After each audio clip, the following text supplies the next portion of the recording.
can do so, and having written it, is furthermore likely to be encouraged to do another along the same lines. Quickly, then, the student falls into a manner of writing, which is not a style, but only a chance thing, vaguely felt and not understood, or even probably intended. Continuing in this way, the writer never explores or tries out other options.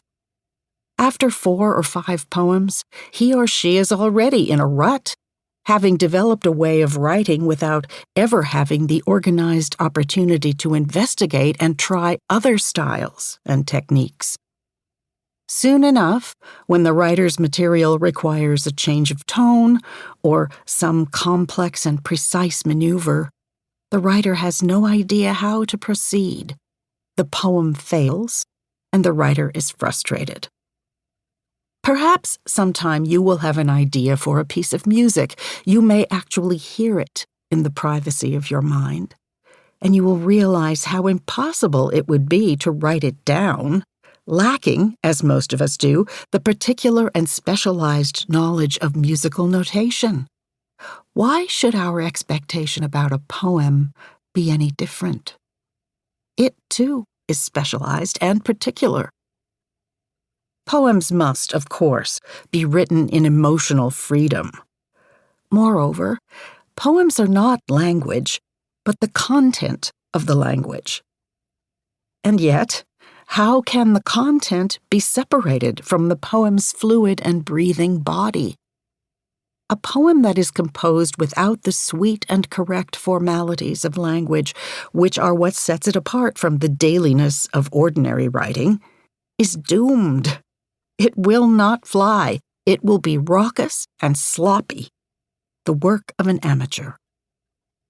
This is why, when I teach a poetry workshop, I remove for a while the responsibility of writing poems and order up exercises dealing with craft. Since every class is different, the assignments, of course, differ too. Any instructor who agrees with the idea can easily think of suitable and helpful exercises. So can the students themselves.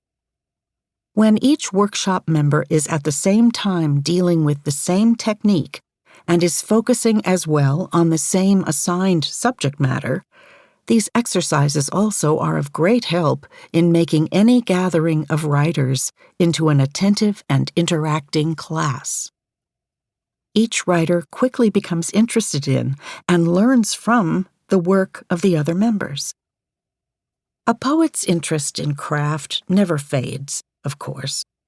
This book is not meant to be more than a beginning, but it is meant to be a good beginning.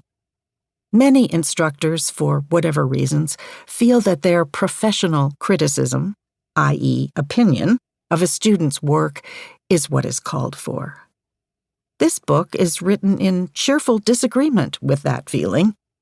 It is written in an effort to give the student a variety of technical skills, that is, options.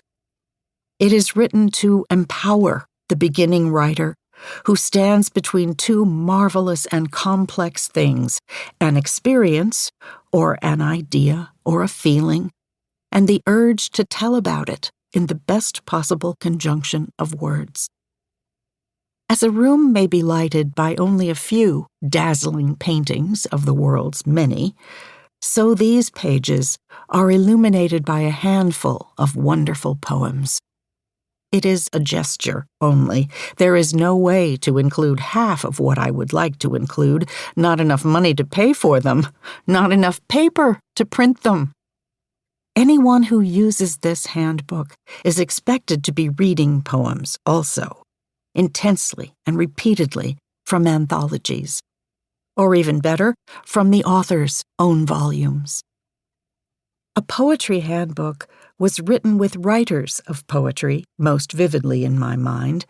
Their needs and problems and increase have most directly been my concerns. But I am hopeful that readers of poetry will feel welcome here too, and will gain from these chapters an insight into the thoughtful machinery of the poem, as well as some possibly useful ideas about its history.